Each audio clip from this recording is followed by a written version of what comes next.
Now that the Supreme Court has overturned Roe v. Wade, states have the power to make their own laws regarding abortion rights. Hello, everybody. I'm Heather Hayes. Abortion clinics here in Texas say they have stopped services. Demonstrations continue, meantime, outside the Supreme Court and nationwide. Texas is one of 13 states that have the so-called trigger laws in place that will effectively ban abortions when the high court's judgment is issued, which typically happens about a month following the initial opinion. Texas has had a restrictive abortion law in place since September.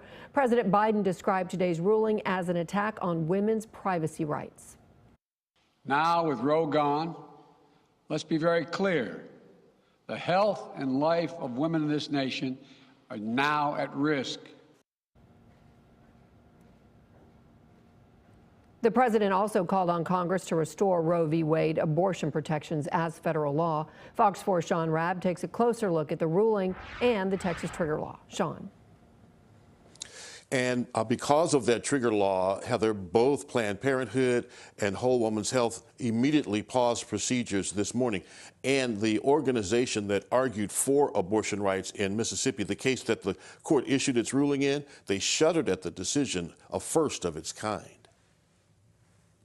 This is obviously a devastating day. That summarizes the reaction by abortion rights supporters to the Supreme Court's conservative majority decision. Nancy Northrup at the Center for Reproductive Rights argued the Mississippi case the High Court based its ruling on. And the decision is also the biggest setback to women's rights, I would say, in United States history. This is 50 years proclaimed a constitutional right. Angry House Speaker Nancy Pelosi on the High Court's historic action, something never done before. Historic in that it had not recognized a constitutional right and then reversed it. This is a first. Outside the barricaded Supreme Court, the crowd grew. Abortion supporters emotional, opponents jubilant. This is amazing.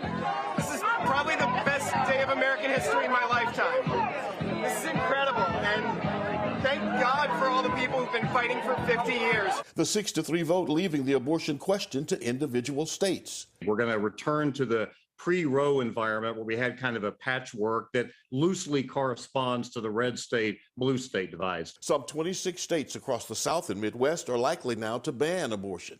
In that number, 13, including Texas, that have so-called trigger laws, laws on the books stopping abortion if Roe v. Wade was overturned. Myself and everyone at Whole Woman's Health are very emotionally devastated today. The reversing of Roe is not abstract for us at all. Today, we had to call hundreds of our patients in Texas and cancel their appointments. Whole Woman's Health founder Amy Hagstrom Miller says not only does Texas have a trigger law, but a criminal abortion ban that was in place before Roe v. Wade.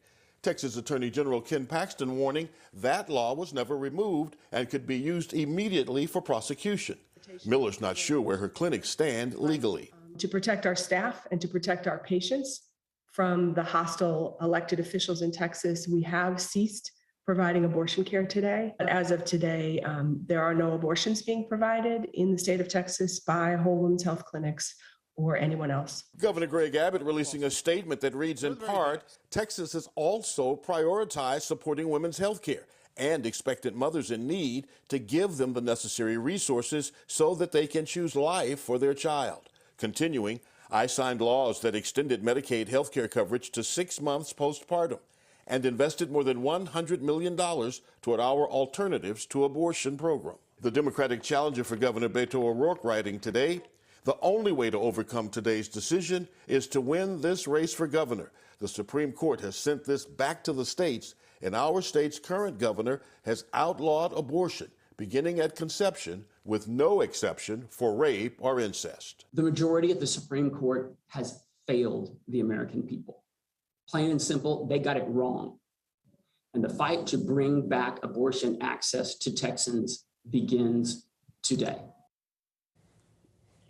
Not sure what that fight is going to look like at this moment, but this has been the most volatile issue, perhaps, of the last 50 years, sometimes with violence around it. One thing that's sure, and really the only thing sure tonight, is that what had been settled law for 50 years, right now, unsettled again and back in the hands of the states.